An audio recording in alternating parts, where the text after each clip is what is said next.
Good evening, everybody. My name is Zach Cataldo, Chairperson of the Westford Board of Health, and welcome to our meeting on April 27th, 2020 at 6 p.m. If you're watching this and that is not the time, then you're probably watching this recorded.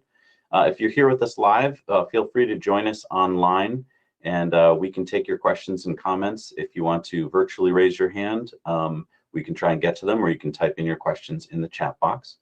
Our agenda tonight, we're going to be covering a few items to do with COVID-19, an update on 472 Groton Road, an update on the Newport Materials odor control. And if you have any questions about that or any other topics, feel free to ask us in the chat. Zach, can you see my screen? Yeah. Yes, I can. Okay, so it's got the agenda up? Yep. Great. So our first agenda item is our call to order and our open forum. If there's anyone with any questions in the audience now, feel free to type them into the chat or ask us, by raising your virtual hand, and we'll try and get to you. Zach, this is where I'd like to bring up an open forum about the using masks. Sure.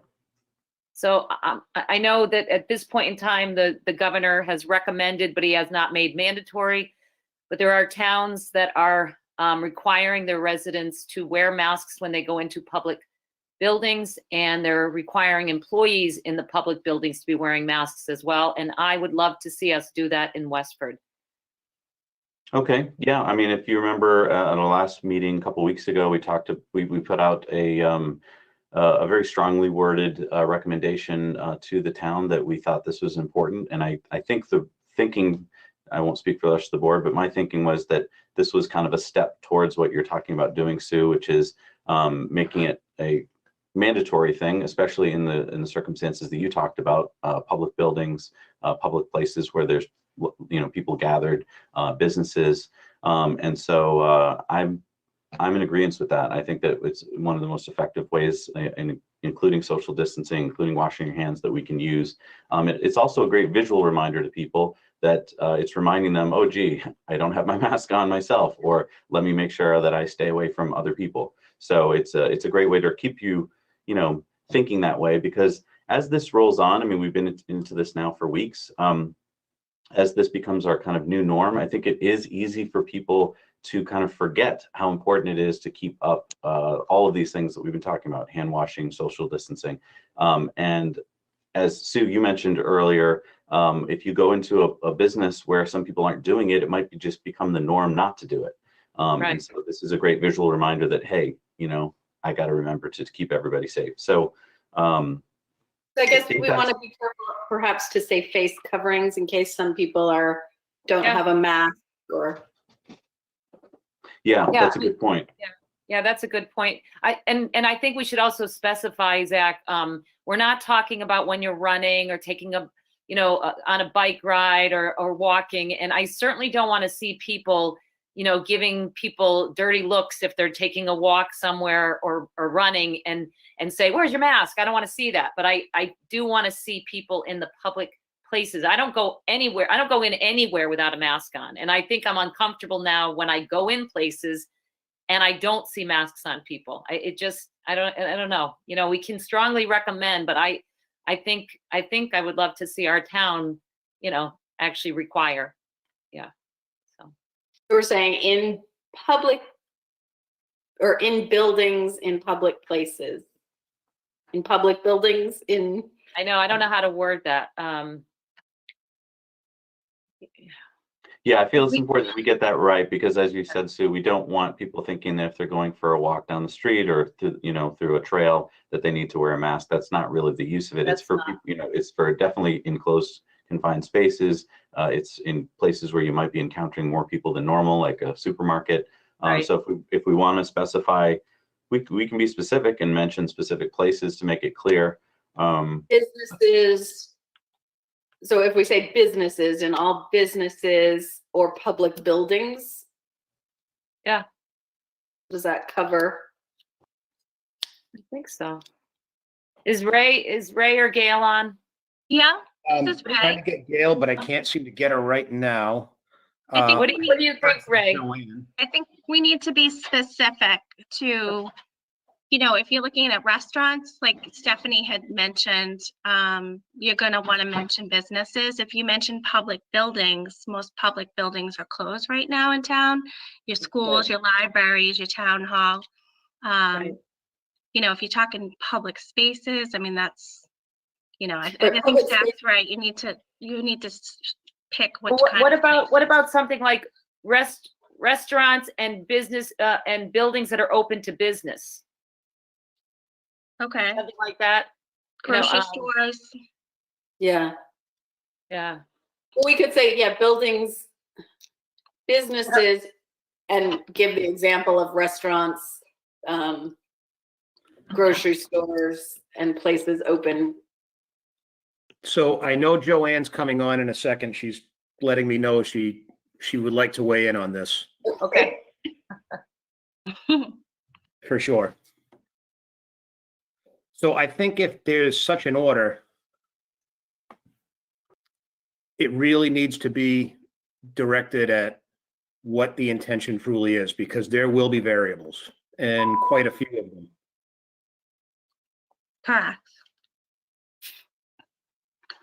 And the problem is too, is there enough, you know, what do you want us to do if someone calls and says they're not wearing a face covering? Do we have enough staff, and are we finding people, or, you know? Yeah. What is it you want At us one to town, do? I know was saying like the grocery store had the right to refuse service. Businesses actually are required to refuse service to people not wearing a mask. Is that like other towns, Stephanie? Yeah. Hey, Joanne. Hi, Joanne.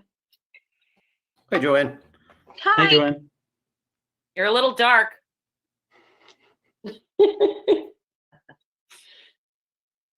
Just a shadow. She can't hear. Let's see, Joanne, you may need to hit the green microphone or the microphone at the top of the small pane on the upper right.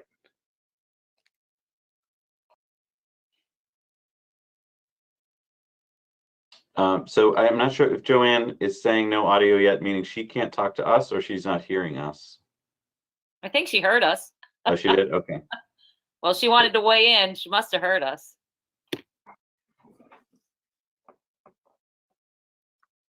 While we're waiting for Joanne, that is a good question that came up that Ray just brought up, which is, you know, if we did decide to do this and someone wasn't wearing a face covering in the situation, what would there be a fine? Would the Board of Health, you know, how would we enforce that?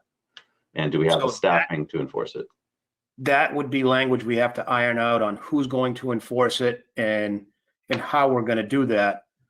And it is a little concerning that how are we going to handle complaints? I mean, from an interior standpoint, am I sending staff out to identify somebody? Are we going to have somebody on patrol? How are we going to address that? And I think it'll be tough to be able to truly enforce it. I know, Jeff, though, that other states have made it mandatory. Like my sister lives in New Jersey, it's mandatory now. So if states are making it mandatory, there's got to be you know, information that we can utilize from some of these other places that are already making it mandatory on how they're handling it, or even some of the towns in Massachusetts that are doing it. What is the protocol they use? So we don't have to reinvent the wheel. We can see how other people are doing it, you know? So like in Medford, for instance, they're not associating any fees or fines with the order at this time. So it's a directive, you're supposed to do it, but there's no fine or fee if you don't do it. That makes sense to me. I mean, like we start off that way, you know, give people an opportunity to do it. And then if it becomes an issue. So Here's one of them that says, I mean, it says when worn outside of the home. I want to be more specific because I think, you know, like we've said, outside on trails, et cetera, but they specified, you know, grocery stores, pharmacies, other stores. So we might say grocery stores, pharmacies, restaurants, other businesses. Yeah. That sounds good. Just to give you some examples, Sue, in Brookline, they do plan to issue fines to businesses for every employee not complying with their rules. In some towns like Bedford, they are deputizing law enforcement to be able to, make sure that businesses comply with the mandate, but they aren't issuing citations. What if, though, for example, Jeff is in his office? We're not saying, in your office alone, you need to wear a mask. That's No. I don't think so. I mean, I don't wear a mask in the car. I mean. No, I'm just saying, like, we have to be very specific and Right. clear about language. Yeah. And I also don't want to see people being yanked out of places like we've seen on the news, yanked off something because they didn't have a mask on. I don't want to see anything like that happen. I just want people to get into the routine of making sure their face is covered. I don't think I'm not saying it's comfortable, and I'm not saying I love it, but I don't go in anywhere without a mask on. So it's interesting, because this is a city by city thing, it would be good also to advise people in town that there might be other, if we're leaving Westford at the moment, Right. it may be required in other towns. Yeah. Well, for Joanne? one example, City of Somerville, it starts this week. They gave a 1-week grace period to the public, and then they're fining $300. But my point is, though, that they got buy-in from their police department in order to enforce this. Okay. So personally, I feel like if you were thinking about it, that we should go back and make sure that, the police are on board with this, just because I know they're strapped with staff, due to illness. So I don't know. Yeah. I mean, we're not the densely populated area that Somerville is by any means, and that helps. Yeah. Right. And I mean, Sue, to your point, I think the most effective use of this mandate would be in places like grocery stores, restaurants, and some of the big businesses. And so if that is kind of the main goal here, is to get to the low-hanging fruit, at least at first, that is easier for our department to enforce, I would imagine, because if a complaint comes in, it's easier for them to go check out, a restaurant or a supermarket, which Right. we already have jurisdiction over.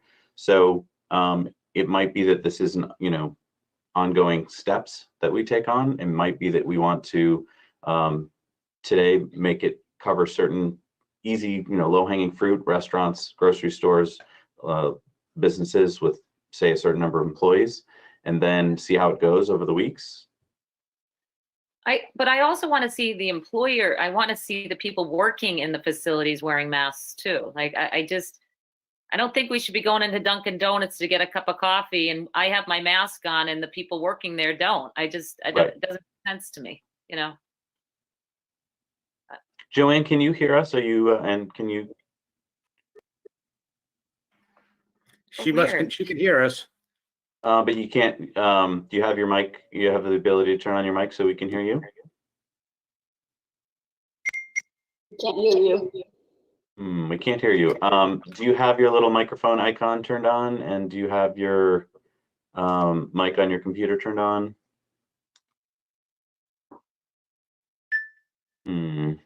Joanne, try to go on your phone then. Yeah, you could try. You could try clicking on the link. Have yourself on the screen, but go to your phone. I had to do that once on a webinar. Just because I know you wanted to weigh in on this, and we'd like to hear you.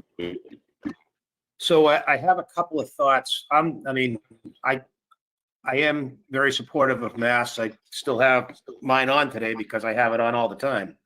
But I do think we need to get some buy-in from police because they're going to have to help be an enforcing agent on this if we do anything, even if it's just places of business or essential businesses, restaurants, pharmacies. And we still are not sure what the governor is going to impose or changes yet, which he alluded to that's coming this week. We also have our regularly scheduled meeting on May 11th, which is 2 weeks away. But I don't want to wait for 2 more weeks. I mean, why couldn't we as a board, if we decide that we agree with this, write a letter that we send to Jody and, and say, this is what as a board we would like to do, and then get the buy-in from, from the town or from, see, somebody just posted a comment. I can't see it. Can you see it, Jeff? I don't think that was pertaining to this meeting. I think that was just on his computer. Oh, yeah, Oh, that's just oh, my I got email you. coming Sorry. in one by one. Sorry. Like, couldn't we do that, Zach? That we could, like write a letter that's saying, as a board, this is what we'd like to see, and ask if it's something we can do. I mean, actually, as a board, we can make a decision to do it, but I totally respect the fact that, Okay, so And Joanne Joanne, says, I see what you're saying, that the governor's not going to mandate masks. You know what? I don't think we have to wait to what the governor's going to do. I think as a town, we can choose to do. Other towns have done that. Other states have done it. Just because Charlie Baker doesn't mandate it in the state of Massachusetts doesn't mean that Westford can't say we want it in this town. So maybe what we do at this point is, if we issue that, an advisory that we are saying masks should be worn, we don't have to associate a penalty or anything with it at this point. No, Joanne's saying no. well, we can take a vote on it, and we've already said they should be. We did I'm that sorry, at the last meeting. I think it's important that, Joanne, if we need to hear you, because I can't second guess your nods. So I think you should either call in or reestablish the connection to the Zoom call, because that would be really helpful at this time. I mean, you're dealing with this issue, as a director in a major community, so it would be really helpful to hear your thoughts. In the meantime, to your point, Sue, about, I think what you're asking, Sue, here is, first of all, yes, we can do it. Board of Health could do this. Secondly, I think your question is, how would we be able to issue fines, or, it is important to get buy-in from other town officials and from the police department. But when it comes to, grocery stores, restaurants, and so forth, I think that we probably have the ability to do a fairly good job of mandating it and keeping tabs on it, just within our staff. I'm not saying that we'd be able to run right out as we got a call or complaint on everything, but I think that if a restaurant knew that we were mandating this and that we were watching this, they would probably be very likely to implement it. I think that's what we've seen from all the businesses so far, is that they do want to follow the rules. There just aren't any rules on this particular subject right now. Yeah, so, Ray just had forwarded, I'm just reading it, about Somerville. And I mean, what they're doing is, that website is excellent. He's saying it goes into effect this Wednesday. The grace period will be granted to allow community time to comply. And they have a quote from the chief of police saying it's encouraging how many residents are already wearing masks, and we will work with understanding to help others do so as well. And that mayor in Somerville, he's been way ahead of the game, I think, with a lot of things. He closed restaurants before other people did. So, I mean, I think we could take some guidance from what some of these other towns are doing. I mean, they're going to do some major fines. I don't think we need to do that. $300 fine. I don't think we need to do that. But I do think, maybe we should have a conversation with Chief McEnany and see, because the police chief is quoted in the Somerville article. So, Right. Yeah, and I'm reading the article now. I think another thing to keep in mind is that they're a densely populated city, and so in any time, this masks are obviously very effective as you get into more densely populated areas. And in town, even though we're not a densely populated town, there are places like supermarkets and restaurants where people are going to come into much closer contact with each other, where they have to go through doorways and go through aisles. So I totally see your point, and I do agree that they're very effective. I think maybe a good first step would be to limit this to certain high density places in town, like grocery stores, restaurants, and big businesses. Yeah. Further down in the Somerville thing, they say that they have the outside, which I'm less concerned about for us, but for indoors, they do specify that this applies to any business open to the general public, such as grocery stores, pharmacies, laundromats, hardware stores, and restaurant pickup sites. Oh, that's a perfect way to word it. Yeah. That's perfect. Yeah. The Yeah. one thing I would like to do is if we're going to do that, we do have several town departments that may need to impact bargain this as well. And it could be a point for several other departments that we need to maybe have buy-in from them as well. Because What if do you we're mean, going Jeff, to, what do you mean by buy-in from other departments? well, if you have, say, Public Works who is out working, and if we order all essential businesses to wear masks, No, we that's- said inside though. I mean, inside. I mean, that, Yeah, I what think Stephanie read was not outside. okay, so you'd be interested in doing it just just inside buildings. Yes. Yes. Yes, not outside. Mm-mm. Would that include Only if personal you're in a offices? private office, only if you're interacting with public or with other people. Yeah. I wouldn't say like, somebody doing a landscape. I mean, I that's not what I'm talking about. I'm talking about people in a close proximity. Like you say, Zach, grocery stores, Joanne, can you hear us and can we hear you yet? Oh. Joanne, can you hear us? No, dropped out. Yeah,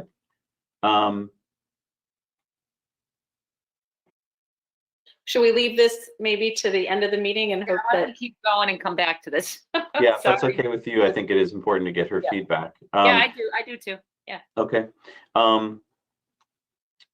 So the next agenda item would be the approval of minutes from April 14th, 2020. They are in the packet. The only hesitancy I have is that we're not all here from that meeting. Let's see, because we had all been present for that last meeting. So if it's okay with you guys, until we have Michelle and Yeah. Joanne, we should probably just wait on those. And we have about 6 of them to do anyway, Right. so maybe the next time, yeah. Right. There'll be a meeting with lots of meeting Lots of- approvals.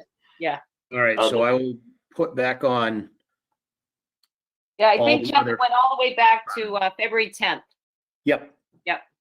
Yeah, I think maybe in we've our been tabled next. a couple of times, we've had them on the agenda. Yeah. Yeah, so for our May meeting, if you wouldn't mind, Jeff, putting all the past minutes in one packet, and that way, we can digitally read them and approve them next time. On the 11th, they'll have everyone in there. Great. And I'm ready.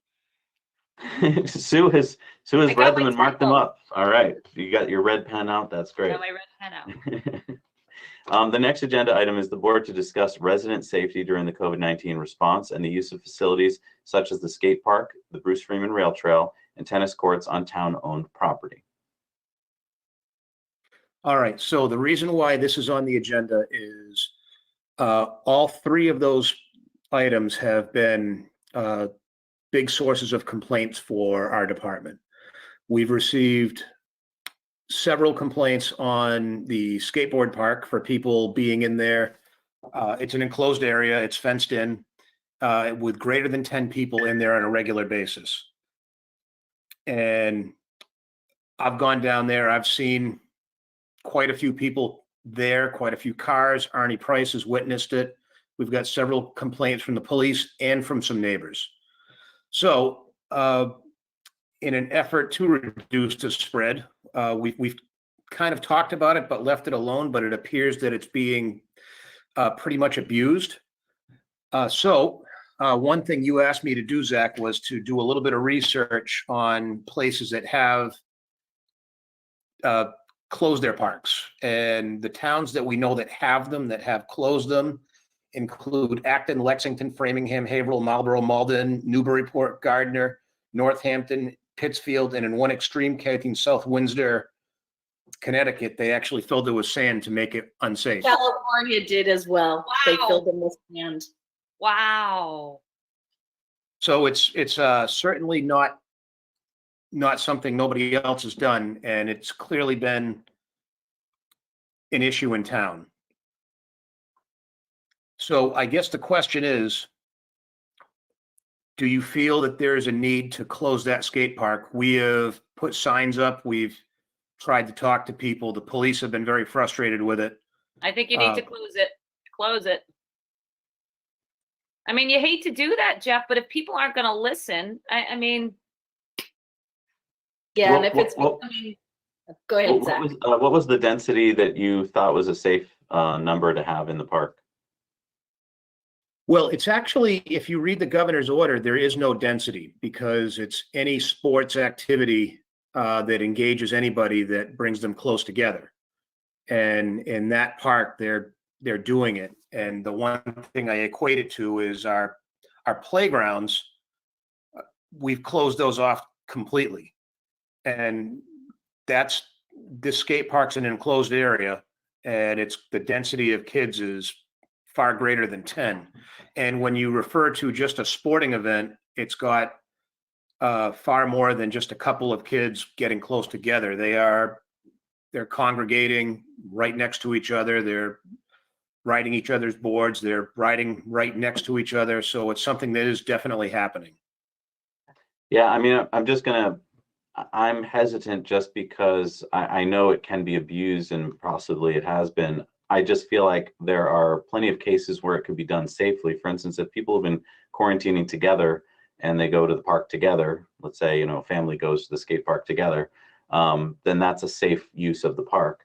Obviously, if, many people are gathering there, then it's not safe. And it is sad that we're hearing about, these calls that are coming in. I don't want to say that just because complaints come in that means that we have the data to show that it's not safe.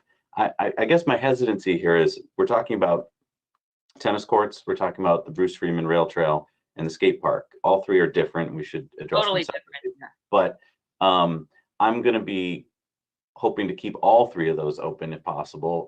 Because I know that right now, especially, people are getting exhausted with the quarantine and they need as many outlets as possible for whatever brings them joy outside. So whether it's walks or skating or bike riding or playing tennis, each of those things is going to impact some people if we close them.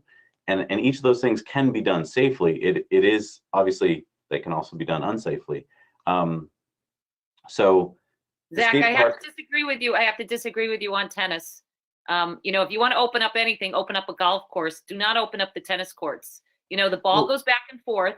I mean, what I'm saying, Sue, is like if a quarantined family, a family that's been quarantined together, decides to play, say, singles tennis. But then, how do we know that though, Zach? Do you know what I'm saying? No, I get that. But I mean, I'm saying if we go down that road, then we're going to be pretty much closing everything. I mean, the same thing is true when we're talking about people walking on a trail or going for a walk in the park. I mean, they could be people that shouldn't be walking together, but we don't assume that. So I'm just saying, I have a hard time wanting to close outdoor spaces that people can be using correctly. Now, obviously, if they're not, at a certain point, you have to close them. Maybe that's what we've come to at the skate park.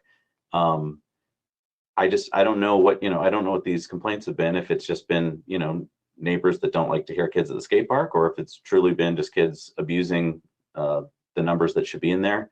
Yeah, Jeff, can you tell us any more about the number of times the police in particular? Probably as far as the skate park goes, at least a half dozen complaints, if not more, from overusage of that particular facility. That's a lot of complaints. And I do worry about as the weather gets nicer too. I mean, I hear what you're saying, Zach. I mean, I am so with you, but to me, there's so many beautiful trails in this town. You can go for a walk. That's why I would never close the Freeman Trail. That makes no sense. You can go for a bike ride. There's plenty of things you can do. But once we start opening up tennis courts and anything like that, if people do the right thing, that's great. But unfortunately, people are not doing the right thing all the time. And I hate to punish everybody, but for the sake of health and safety, I just, like when I think of the golf courses, that makes more sense to me. Like, in Connecticut, they haven't closed their golf courses. They have certain parameters around it that you can, you have to walk the course and something about the ball doesn't go into there's a whole parameter around the ones in Connecticut. And so as the weather gets nicer, to me, if we're going to open anything, I would open up golf courses. I know we can't because Massachusetts closed them, but that doesn't make sense to me.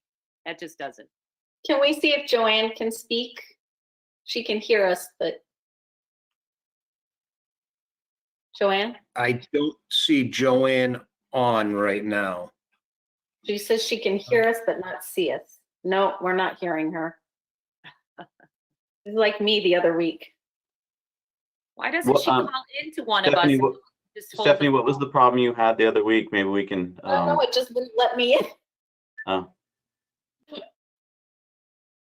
I mean, Yeah, that's, Joanne can't get on. She's having an issue. She says she's getting off. can she call in on her phone so we can at least discuss it with her? Let me see if I can have her do that. Have her call you, Jeff, and then you can relay what she's saying. So, I mean, maybe I'm being optimistic too, but I'm also thinking that, you know, hopefully we are at the point where we're moving towards a little bit more openness going forward, that we're, you know, we're kind of peaking and we're hopefully moving towards a little more opening up a few more things, starting to kind of figure out a new normal for that's going to take place for a while. So, I mean, again, the skate park gives me hesitation, I guess, if we're seeing a lot of problems there. But overall, I think that trying to keep as many, particularly outdoor options, open. I think the skate park, though, if we're really having too many people congregate there, and maybe for a little while we need to close it.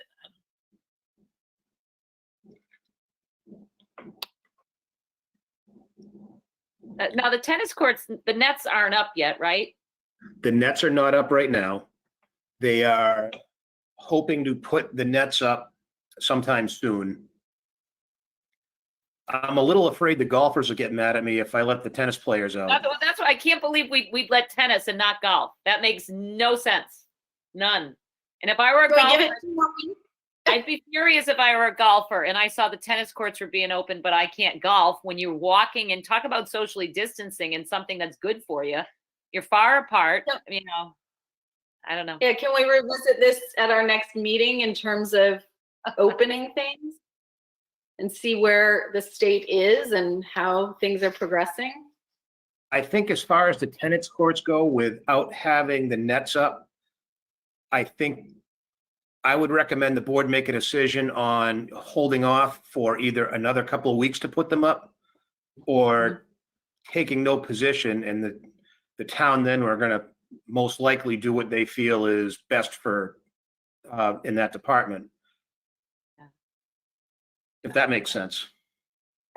Yeah. I would When I say think wait. about tennis, and I've played just enough tennis to know about it, it wasn't that bad either. You do operate in a tighter space than a lot of people give it credit for. When Yes, people you are playing, when you're playing doubles and you have people walking around and behind the net, and you are holding the ball on a regular basis. The ball going back and forth. I mean, I think you're missing the point that that activity can take place with people who have been quarantined together. So I'm just saying, like, a family who's into tennis, who wants to go play tennis, they can do it safely and aren't going to risk themselves or anyone else. I agree with you. If everyone starts meeting for tennis matches across town, that would not be good.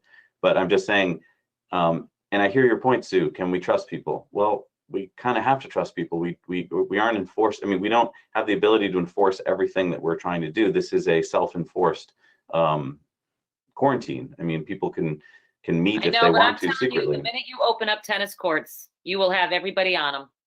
And you know, I understand what you're saying about families in quarantine. First of all, we're not supposed to know who's got it, who doesn't, who's in quarantine, who's not. That's HIPAA protected, you know. So then what do we have? People showing up on tennis courts, and if somebody says something to them, they say, my family's in quarantine. Or family social distancing, maybe, rather than quarantine. But can we just wait maybe 2 weeks and see where we're at, and ask that they not go up for 2 weeks? That seems like a sort of medium going. Right, because I mean, to your point, Stephanie, you know, this is an ongoing, changing thing, and we're going to be making shifts, you know, as time goes on. So it does seem like we don't want to send the wrong messages too early. Right. Joanne, can you hear us now?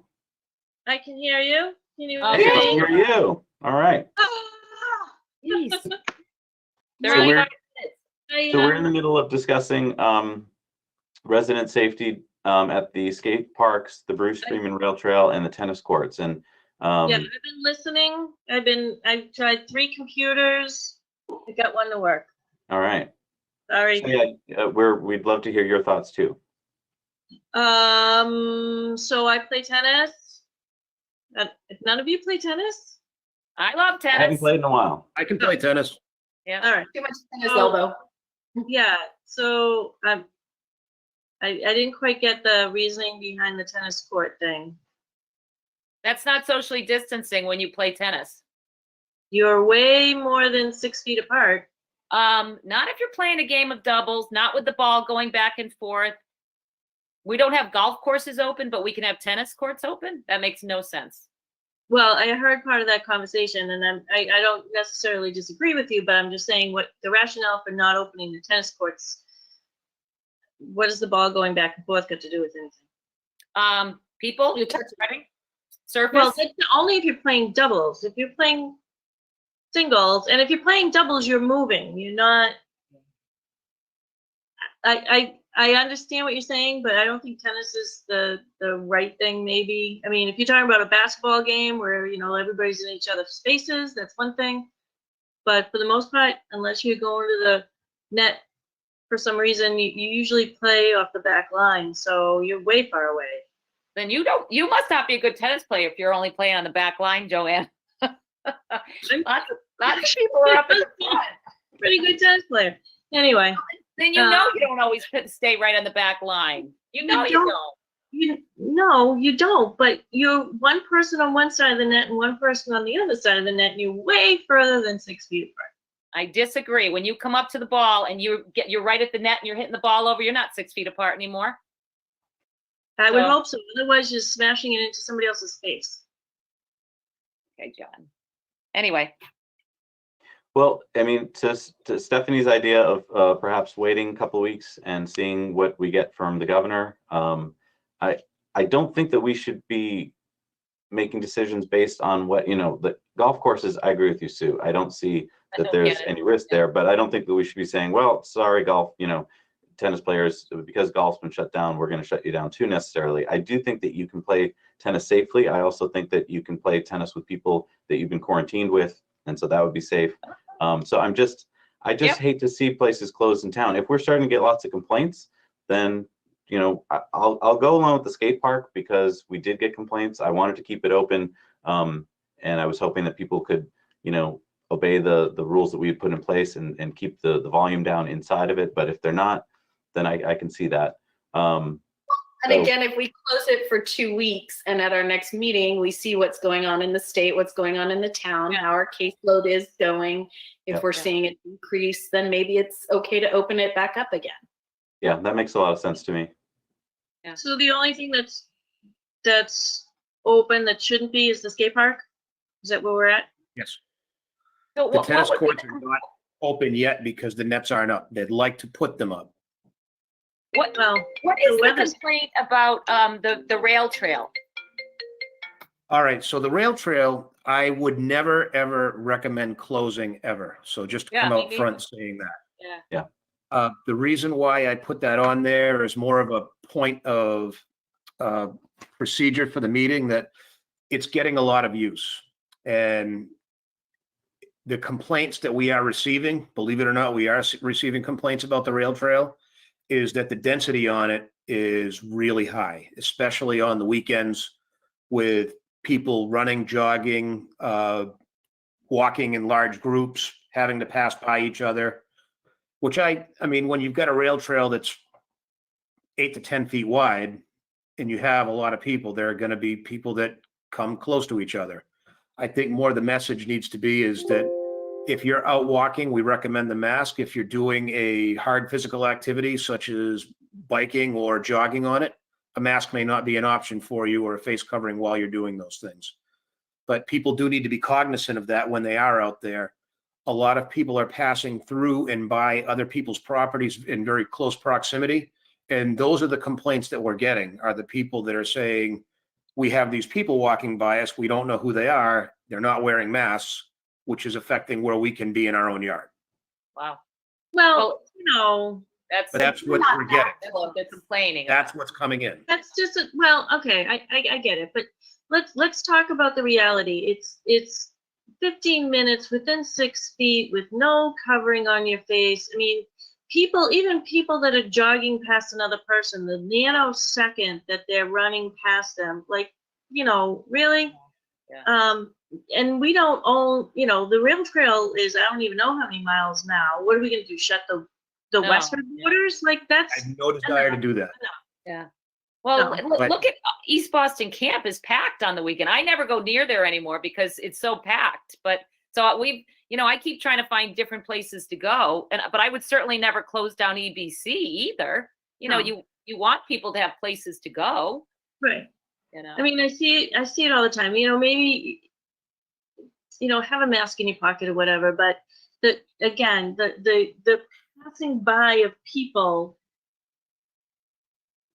that's not really a risk Yeah. Right. I agree. outside, Yep. you know. I tend to agree with you, but it's just those are the complaints that are physically coming to the office. Well, That's what we're here. thank you. That's it. Yeah. So did anyone want to make a motion on any of those facilities? And I apologize for my lack of knowledge. Could you summarize it for me? So basically, we were just discussing the skate park, the Bruce Freeman Rail Trail, and the tennis courts. And I just wondered if basically at the moment, the tennis courts are closed, but will be open soon by the town. The skate park is currently open, and the question is whether we should close it. And the Bruce Freeman Rail Trail had some complaints. Okay. Well, you know, I apologize again, jumping in here late. I think I got the rail trail, and you know how I feel about that. You know, again, with the tennis courts, the weather's not cooperating anyway, so if we wait a couple weeks on that, and, you know, I agree with the skate park. So Okay, do we so- want to make So a can motion then? I would love to make a motion to close the skate park, leave the rail trail open, and delay putting up the tennis courts for 2 weeks. Okay, there's a motion made. Is there a second? Tennis net. I'll second. Motion made and seconded. Any further discussion on Sue's motion? Seeing none, let's have the vote. Those in favor of Sue's motion, please say aye. Aye. Aye. Those opposed? It is unanimous. Our next agenda item, so would you like to go back to our first open forums, everybody, which was Sue's discussion item about wearing Did you face hear that, coverings? Joanne? Bits and pieces of it. Yeah. So yeah, So maybe you could summarize. yeah. So Joanne, we were just talking about some of the towns. I know it's not mandated in Massachusetts, but towns are mandating it in certain towns. Somerville, Ray shared a website with us. Somerville is mandating it starting this Wednesday with a grace period. They are going to put fines in place. We're not talking about doing fines. It's more about education. And Stephanie, what you read from the Somerville was excellent about, and Joanne, we're not talking, we don't even have to say formal masks, but a face covering, you know, so people don't have to have a formal mask, but something up over their nose and mouth when they're in a public place.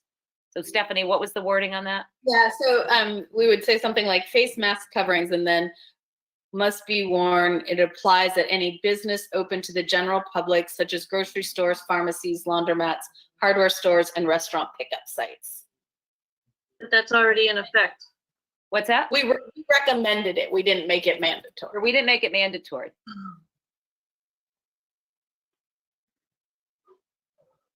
Yeah, so that's the discussion we were having, and we tabled it until you got back onto the meeting. Oh, thank you. So are you talking about people that are going into these places, making it mandatory? And people working in these places. Okay. Yeah, I'm not in favor of that. So I want to And what make are a your motion. concerns? I mean, we can vote on it. I'll make a motion to do that, and then we can decide. I just know that, you know, it has come up on many a call, And for the most Why part, are you not in favor of it? well, for a variety of reasons, but you know, there is also medical and health reasons why people cannot be wearing They these, did have that as a caveat too. They said, Well, except for people who, except for have people health that can't. So how are we supposed to enforce that then? Right. If we're gonna make something mandatory, then there has to be an enforcement capacity to it. And then how are we going to be able to police those people that can or cannot be wearing masks? And, you know, I totally people are in understand. that boat though, Joanne? Like What? how many people, because when I was doing surveillance and investigation, one woman that I was talking to, she told me that she has trouble wearing masks. And I said, what about a scarf? And she said, oh, I can wear a scarf. So who are we talking about? Well, that would not be able to? but here's the thing. I mean, she says she can wear a scarf, but can she? I mean, does she understand what that means? She has to cover up her face and her mouth. And Exactly, yeah.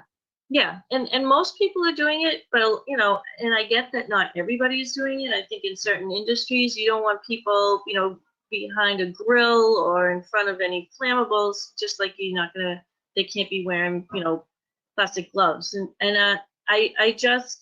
I don't know, I'm just not there. I find it very, I think it's, I don't know, I just don't agree with it. Okay. I think industry, you know, businesses should be encouraging their employees to wear them if they so choose. I just see that, you know, people, you know, and maybe we say that they have, you know, that people have to go into these places. I don't know.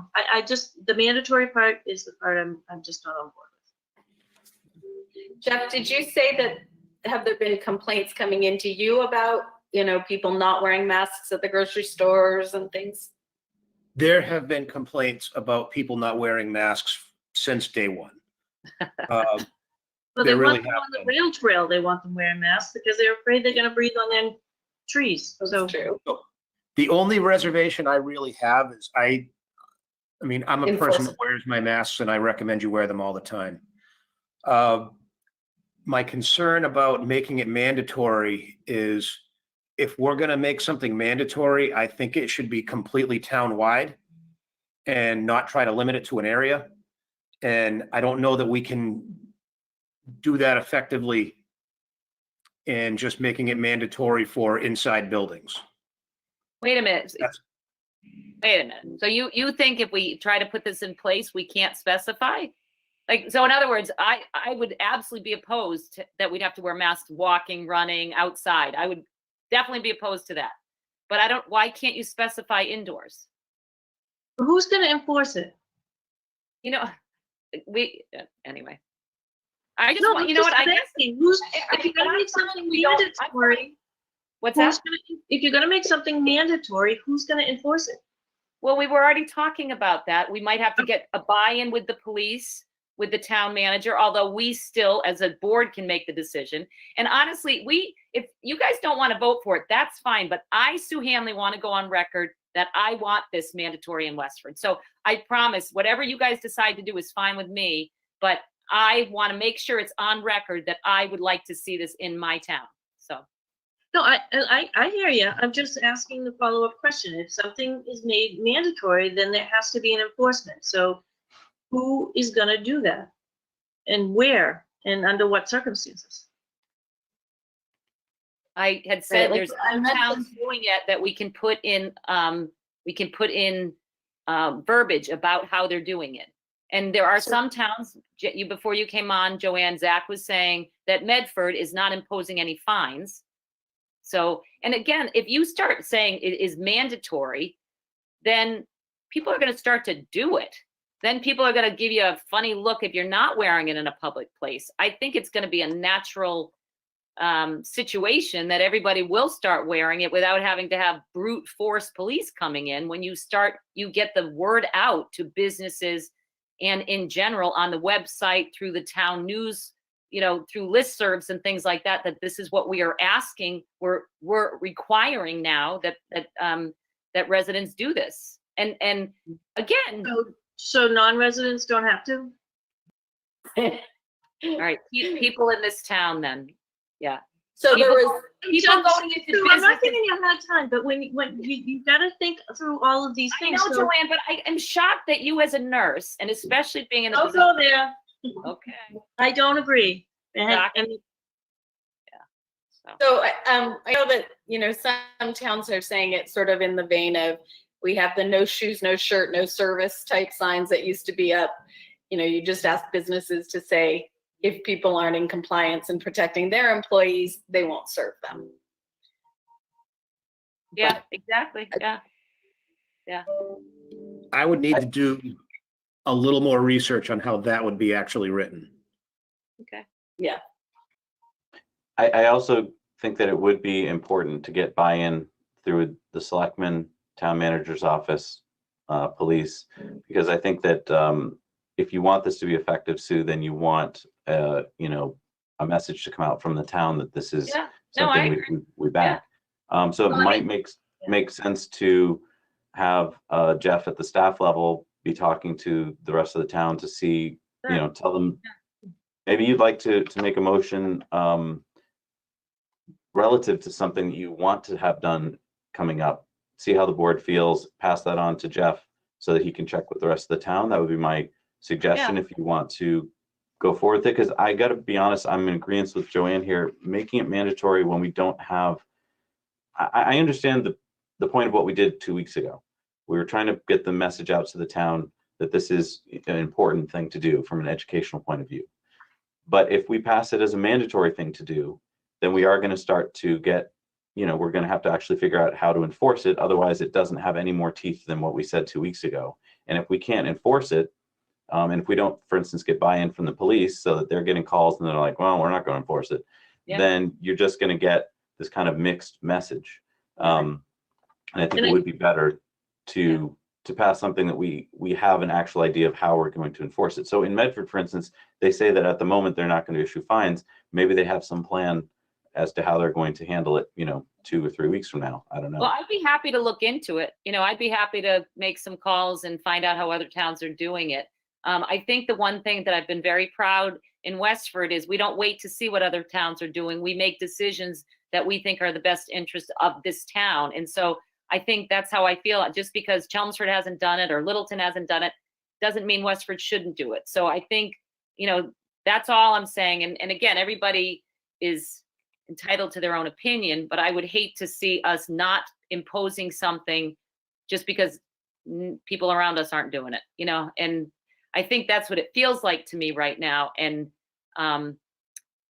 I think, you know, if Governor Baker all of a sudden tomorrow said the whole state has to wear masks like they're doing in New Jersey or some of these other states, this would be not even a question. And so I feel like other towns are doing it, and maybe it won't ever be mandated, but if it ever was, and we had an opportunity to do it before it was mandated, I think we'd look foolish because we're having a discussion and then, but again, how many cases do we have? We have 111. Yeah, I mean, I think that's actually, I think that's relevant. right. I mean, density. Relevant. Yes, density, the number of cases, these are all relevant factors that go into making this decision. And that's why I think that, you know, you're seeing certain towns that have a higher density and maybe higher caseloads where they're going that way. And I have no problem at all with what we said 2 weeks ago, which is informing people that this is a very smart tool that you have in your toolbox to use. I do have a problem when we go to the mandatory part, because I do understand that not only has implications as to, you know, freedom of people, but also the fact that now we have to decide, are they going to get fined? Are they, you know, what's going to happen when they don't do it? And it's going to bring up all these cases of, you know, can they physically wear it because they have some kind of medical issue?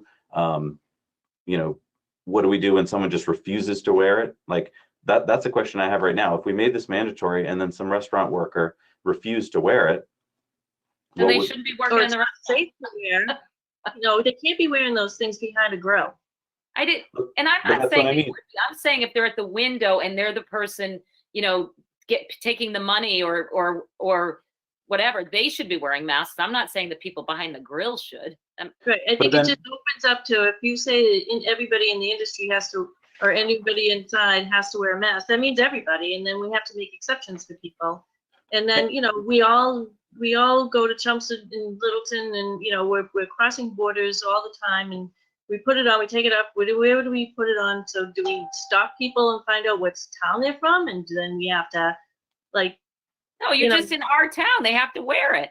I mean, that to me is like, it's but not. if they don't know, if they're coming from Chelmsford another or town Littleton. and they don't know, and they don't have a mask on, then somebody has to stop them and say, well, are you from Yeah. Westford? Where are you from? Give me your license. And No, I'm saying when they come into a store, if they come into a store in Westford, the person working in the store says, you can't come in here. You don't have a mask on. well, any store can do that right now. It's not mandated. They cannot do that right now. They can do whatever they want in their own store. So of course they can. Really? Market Basket could refuse to let somebody in if they didn't have a mask on? I don't think so. Why not? They own this. It's a private business. If they wanted to, they could do that. The other question I have, Sue, is for instance, at a grocery store, let's say, where they've put up plastic barriers, would then the worker not have to wear the mask because the No, plastic I barrier? think everybody should have masks on, but yeah, so. But again, Well- you know what? We're all entitled to our own opinion, and it's just, I feel strongly about that now. I mean, I've talked to enough people with COVID, and I just think it makes sense. I do. I think to the point that we issued a directive 2 weeks ago that was non-mandatory, I have heard from many residents who said they didn't hear about that. And I know we've done the best we can to get that word out. It was in the town manager's newsletter. It's been on Facebook and so forth. I think we might want to focus on just trying to think of ways to get that message out Word more. You know, I don't know whether it's signage, whether it's staff telling, you know, restaurants and grocery stores they have to put up their own signs. I don't know. But I mean, that could be a way of achieving the goal, which is that I think we all agree that, you know, that is a great tool to have, and that you should be, there's circumstances where you should be wearing a mask. It's just, I think where we're having trouble here is when we go to a mandatory order, there's a whole lot of implications there that we haven't quite figured out yet. Yeah. Well, I would love to do a little research, and I'd be happy to check out how some other towns are doing it and how they've enforced it and what they're doing. I mean, again, some of the towns like Somerville is just starting this week, so there's really probably not much, and they're being given a grace period. So I'd be happy to look into the towns that are doing it and just see, you know, what are the parameters around it, and how are they enforcing it, and, you know. So In the meantime, Jeff, could I be of assistance in working with our local businesses and asking them to put up signage, or just, you know, looking into how we could put up signage that they have outside their businesses saying masks are strongly encouraged by the Board of Health? I can forward you we've got a Great idea. document we put together for that, and we can make sure you have that. that's a great idea. Yep. Sure. I mean, you know, it's just, is there some way that we can, I'm happy to reach out to the businesses and discuss with them, you know, that we'd like to see this, or maybe we can discuss if we can get some signs printed up for them to put in their doors. Yeah. I'll go take them to the businesses so they can put them in their doors. No, that's a great idea, Stephanie. I can get those out. I don't have to. We've got a listserv already with all our restaurants. I think that's already been sent out there once, but we can resend it and ask them Are to you print it asking and them put it to in. post it? Yeah. You know, if maybe we need to ask them to please post it where customers come into the store. We can do that. That's easy.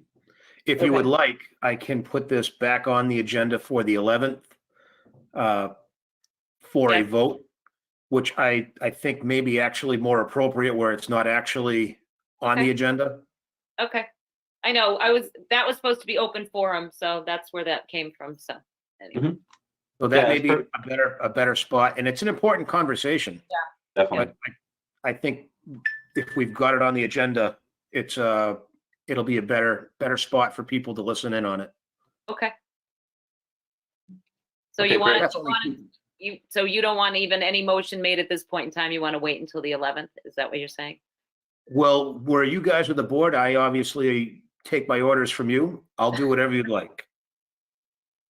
Well, I think it'd be great if you had a conversation like Zach had suggested with, maybe Tom McEnany and Jody. And I mean, certainly I think we do have the right to make a decision, but just, I agree about getting buy-in from the town itself. Yeah, I mean, so perhaps, Jeff, when you're in a staff level meeting with other town departments, you could be saying that the board is going to be discussing this at our next meeting, and that we'd love to get their input, and that they're welcome to even join our meeting if they'd like to, or submit a letter or whatever. But we'd love to hear if we did go in that direction, what their thoughts are. I can do that Wednesday morning. We have a staff meeting. Okay. Great. Okay, so we'll move on now then to our next agenda item, which is the board to discuss delaying the implementation of Section 4 of the Minimum Standards and Administration Subsection E, the plastic beverage straws and stirrers, which was to go into effect January 1st, 2021. So Actually, wasn't that, I'm sorry, was it supposed to go into effect then, or was it supposed to go into effect in July? it's July. July. Actually, it's a typo on my part. Oh, okay, yeah, I was like, okay. Well, actually, it's not easily read. It should be from to. So our stirrers and straw ban is due to go into effect July 1st, 2020. And restaurants and businesses are struggling enough right now to move forward. And I feel that if we move this up 6 months, it's one less thing that we not only have to regulate, that they have to worry about for a short amount of time. I certainly don't want to make it go away. I think it's important, but I think for when we put this into effect, we certainly weren't planning on a world pandemic being something that was going to close every facility down. Yeah.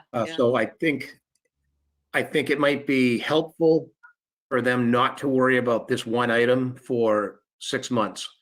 However, I certainly don't want it to let it go because it took a while to get here, and I do think it's important.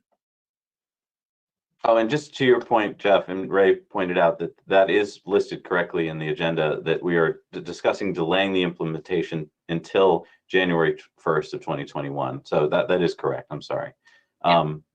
Yep. So discussion on this. Did you get any complaints or concerns from businesses about this? No, this was a staff level kind of thought that we know it's going to be coming up and it's one more thing we're going to have to enforce while we're going to be trying to potentially open restaurants up. And then as we're potentially having everybody have a face covering on while they're in a store, we're now going to be ordering them to have one more change while they're doing that. So it might be bad timing on a rollout to a regulation. So there were no complaints on this. That makes sense to me. It makes sense to me. Does anyone else have any thoughts or comments? They're probably not using a lot of straws and stirrers right now anyway. True. Although some of the places like Chili's has takeout and they're, you can order a drink even, so. Yeah, I think it may be too difficult to do that if they're doing takeout only and they're doing the touch-free. Let's leave well enough alone for the time being. People have it working. Let's review it or just delay it till January 1, 2021. Sounds good. Do you need a motion for that, Jeff, or is that something you can do at the staff level? Because we did vote it in a public hearing, I do think the board should vote on that. Okay. So I would ask somebody make a motion to support that agenda item. Okay. Is I'll there, make that motion. Stephanie has made the motion. Is there a second? Second. Seconded by Joanne. All those in favor of the motion, please say aye. Aye. Aye. Those opposed? It is unanimous. The next agenda item is an update on 472 Groton Road receivership. Ray, you out there? I'm here. Hi, Ray. Before Ray goes on, I just want to point out Ray's done a great job with this particular case. I've done probably 13 or 14 receiverships in my case, and I've never seen one as difficult as what she's dealing with right here. So with that said, the amount of hours that we've put in as an office and what Ray's put in is monumental in this one property. So Ray, why don't you give us a quick update on this particular one? Okay, so the nit and gritty is our house out at 472 Groton Road caught fire last weekend. The underlining reason for that is still under investigation. So we've been working with the state police, fire and explosion investigative offices. We're dealing with the courts right now and town council. The receiver has boarded the entire building from the roof to the basement. And it has been secured. They are holding the key to the building. So that's pretty much the meat and potatoes of it. Wow. We've been dealing with the owner and his insurance company and yada yada, but I just wanted to give you an update on that, and we're working with town council for, future steps on what we're gonna do. Oh my God. And so just to be clear, so the building is still under receivership, and what are the plans going forward? So the building is still under receivership. We've been working very closely with the receiver. As far as steps moving forward, we're at the stage right now where we have to decide if we want to deal with Mr. DiDonato's insurance company and drop the receivership, if we want to file that in court, or if we want to continue with the receiver moving forward. We're working closely with the building inspector to see if he would like to put together a demolition order for the building. We want to make sure the building's not going to sit there for years. So at this point, we wanted to make sure the building was secured. No one can get in it. Everyone's been notified in town, all the interested parties, fire, police. So like I said, we're working closely with, every day it seems to be changing with town council, with some of the options and the court system. So can I just ask, I don't know how much of this can be made public or not, Ray, but whatever you can share with us in this public hearing. My thoughts are that it should stay under receivership, but what are the parties saying? I'm sorry, what? So what is the owner trying to get it out of receivership, or the argument? He is. So his insurance company has been involved in the process, and his insurance company would like to pay Mr. DiDonato for the property and the loss. So they're investigating to see what the cause is, and they want to see what they can pay out to Mr. DiDonato. So he would like to see the receivership rescinded. The receiver has to decide if they want to demo the property or if they think that repairs can be made. And at this point, depending on which department you're talking to, some people say it's a total loss, some people say it can be gutted and repaired. So those are things that are still being figured out. Town council, right up till Friday, at 6 o'clock, was working with us to talk about options and what does the town want to do moving forward. So we're working with the town manager's office and Jeff, and to see, what are our best options where we're not dragging this on for years, and of course using taxpayer dollars.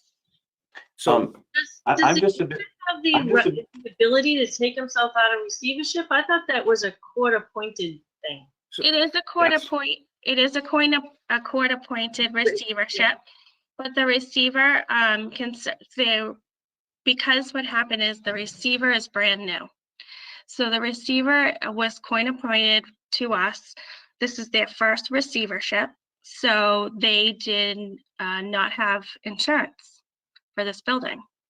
So they are using the insurance for Mr. DiDonato. Are you kidding me? So there are some issues. Again, I don't know what can be public or not, Jeff, so help me out. all right, so let's stop there for 1 second. And just for the audience, a receiver is a disinterested third party that is appointed by the court system, that they have vetted out, that they have deemed worthy of taking on a building that needs code repairs. The reason why a receiver is used is the owner of the property has demonstrated that they don't have the ability to make those repairs themselves. Therefore, somebody with the wherewithal to make those code violation repairs to put a house back into sanitary code compliance is brought in. They have to come up with a budget. They need to come up with an entire work plan. And these are things that the town isn't required to vet out by the receiver. This is something that the court does. When we found out the receiver was not properly insured for this, that's a very frustrating issue. So the one thing that we now need to figure out from the staff level is having done several of these in other communities, I never want to see a receiver not have his feet held to the fire, because they're the ones that said they could do this. They put the trust of the court into themselves to do this. And we have been led to believe that they're the ones that are going to make all those repairs. Shame on the court. This court, this receiver, whether they didn't give the right information, didn't know to do what they were supposed to do, or wherever the breakdown was, isn't fully prepared to deal with a building fire. So we now need to figure out if there is a way that we can guarantee through the insured's money that that building is going to be fixed, whether the town steps in, demolishes the building and liens the property, or if the insurance company pays for the demolition or pays for the repairs. We need to make sure that happens. The one thing we know for sure is the court is the one that appointed this particular receiver, and we're going to most likely have to be in front of them. And it may be as simple as, okay, if this receiver can't do it, you need to hire one that can, because I don't believe it's on our backs to do that. So we're going to work with town council, and we're also going to work with the receiver to see what the best and cheapest way for the town not to have to foot the bill for this is. The number one fear I always had with a receiver is if somebody has insurance on a building, they get paid out, there isn't any mortgage, they keep the money, they walk, we're then stuck with a burned out building. It's happened many times in other communities in the past. Well, So that's that's what we're trying to avoid happening. if the insurance company is looking to pay the owner, we know that's probably going to be a problem. Right. They'll take the money. But can we put the lien on the property? And how is So- the court going to find another receiver now that the building Now is that it's burned? I don't know that can happen, but I at least have to ask the question. Right. Somebody has to ask that. Also, why would the insurance company want to pay anything until the investigation is completed? Correct. Right. Yeah, I don't believe that they're at the point where they're cutting a check yet. Right. I don't think they are, right? They I are think not. they're still- They're waiting for the investigation to be completed. Do we have a timetable on that? We don't. That's the problem. It could be, my understanding is it could be weeks to months. So our stopgap is the building right now is secured and nobody can gain access to it right now. Correct. But the fire marshal's been in and all of that to do an Yes. investigation. They are continuing. They are still going in. They've been in several times. Is that who I saw there on Saturday? Yes. Okay. So yeah, that's just something that we have been wrestling with in the office on top of our COVID response. And it's been a very frustrating case for Ray, for sure. Yeah, thank you, Ray, for dealing with that. Thank you, Ray. No, no problem. It's my job. And thank you for the update. Any other questions about that update before we move on to our next agenda item? Next agenda item is correspondence and notice from Newport Materials regarding odor control.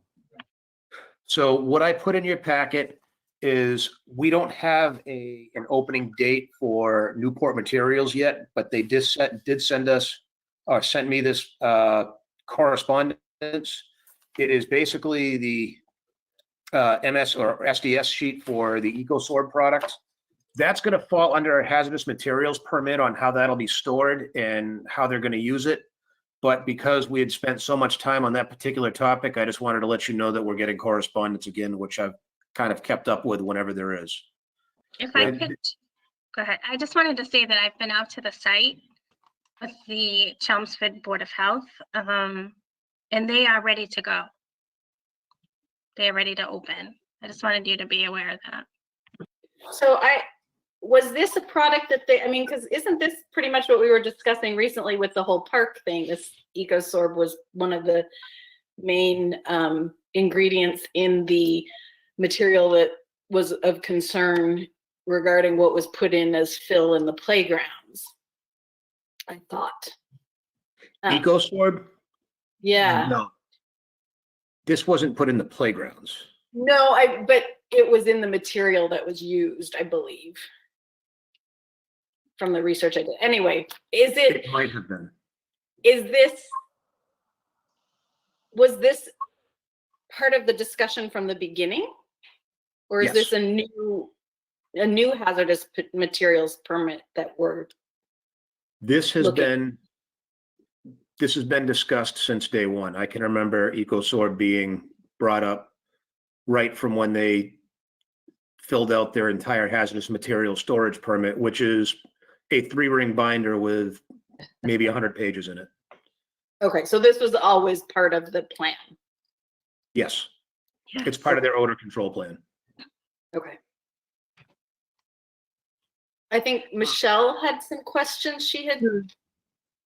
Michelle had some questions on the storage, and what we're going to do is we'll address the storage in the hazardous material storage permit to make sure that it's stored properly the way it should be and as the SDS sheet says it needs to be stored. But that's the only reason I even put that in the packet, is I just wanted you guys to be aware that they were getting close, and that's what they sent along. Thank you. Thank you. Just one quick thing. I just wanted to mention too that the owner has offered that any board member that would like to do a walkthrough or see the facility firsthand, he said anyone's welcome. So we actually, Sue Rosa, who's the director of Chelmsford Board of Health, and we recommended that he offer some public tours of the facility, especially for the neighbors, so that, so they could see what's going on and see what the facility's like. And so he is setting that up. I just wanted you to know that he extended that to you all. Ray, how would we arrange to do that? Because I would like to see the facility. Sure, I'll send you his contact information. I can send that to Jeff so he can send it out to you all. Okay, thank you. You're welcome. Thank you. Any other questions about this? Is that something we could do? Like, like conservation does walkthroughs on the weekends. Is that something that we could do or should do as a board, or should we try to do it individually? If you do it as a board, I may need to post it because, But that's what like conservation does on the weekends when they do the walks. so we could do that. I'm just curious whether, might be something, or if, It's One- definitely something to see firsthand. I know myself, and there was about 8 or 10 of us that were all together, had a much better understanding actually seeing it, how it's operating and all the safety measures they are taking place. I just think if it, neighbors had an opportunity, and I don't know, I'd recommend it myself. in small groups. Yes. Socially distancing. Great. Is there any other comments or questions about the correspondence on Newport Materials regarding EcoSorb? And is there any other questions from the audience? If anyone on our audience panel has a question, you can virtually raise your hand or type your question into the box there. I don't see anybody doing that. I want to thank everyone for being a part of this virtual meeting. Our next scheduled meeting, so that you guys can check your calendars, is it's May 11th. And that will be, again, a virtual meeting at 6 p.m. And you can see the login info here. Will this login info change, Jeff? Or can they Yes. just? It will, changes okay. every single meeting. So Okay, I've got to copy and paste that. And So- I'll have that posted Thursday night for people to see. And that goes up onto the town clerk's website as well. Excellent. So yeah, if you'd like to be part of that meeting, just copy and paste that GoToWebinar information so you can log into our meeting. Is there a motion to adjourn for tonight? Zach, I'll before make you the give that, I just Okay. want to give you the town's numbers, which I really haven't done yet. We had Okay. 111 total cases in Westford to date. Active cases that Sue and Gail and our school nurses are dealing with are 67. And our total recovered cases is 39. So I'm hoping for a milestone in the next few weeks that we actually see the total recovered above the total active. That would be great. Yeah, and That's just all. one comment, Jeff, the website looks great. So I Oh, actually, I shared it. I made sure that my staff at Stony Brook is aware of it. The information up there is great, and I appreciate what you're doing. Oh, thank you. Yeah, and we appreciate all of the work that the staff, Sue, you included, are doing for the Board of Health. I know this has been just week upon week of hard work, and we appreciate all that you're doing. And Gail Johnson needs a shout out too, because she's working 7 days a week these days. I'm trying to get her to take the weekend off, but so is Jeff. But she's been Yeah, amazing. she doesn't listen very well there. Should we She make a doesn't listen motion at all. to force her to take the weekend off? We eliminate that. All right, so Sue, you made a motion to adjourn. Is there a second? Second, and I promise you to guys get wanna better keep technology next time. Huh? What's up? I said, well, it took a while for one of you to second it. Like, you want to just keep going? Well, now that I've got you on and I'm That's here, true. Yeah. let's hang out for. No, now that it Yeah. it was a computer, it's a long story, but now that I've done it once, it should be okay. Awesome. All right, so we've got a motion to adjourn. All those in favor? Aye. All right, we are adjourned. Thank you so much, everybody. We'll see you on May